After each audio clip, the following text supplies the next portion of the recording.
Your similarities are you're not afraid to be vulnerable in your music. Yeah. And I just want to understand your relationship with vulnerability, because especially being men, being black men, it can feel harder to be vulnerable. What was your view of like being a man? Like, what did you think like a man was? Growing up? Yeah. I'd say my view of being a man growing up was definitely bravado, macho-ness and like sternness and like strength, durability, that sort of thing. And in young environments of men when I was younger, or boys, it was very much like, how good are you at football?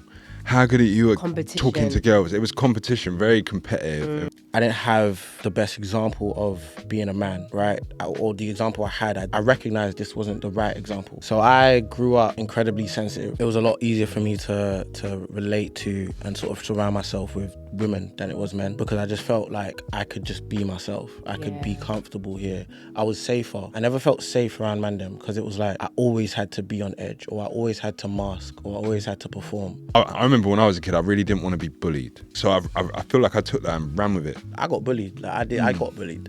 And until like 18, I can't really say I had real friends. I feel like as a boy or as a man, like as you're going through life, you're kind of just like competing and like seeing where you land in different aspects. And that's hard. Like that's a hard thing to like put yourself in front of like again and again and again. Especially being like black men. I guess black men grow up in a lot of environments where they have to like prove themselves, or like they're asked to prove themselves a lot.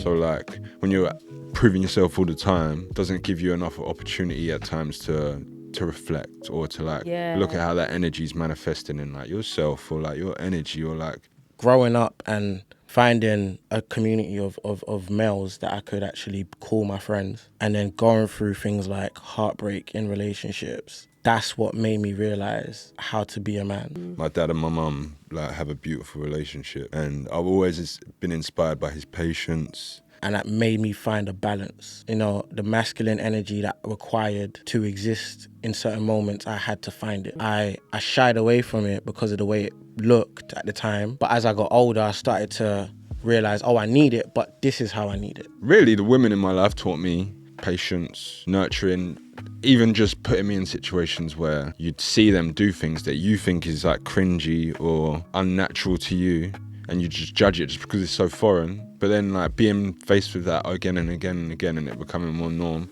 it just like makes you a bit softer, innit? And I think that's necessary. I think it's necessary.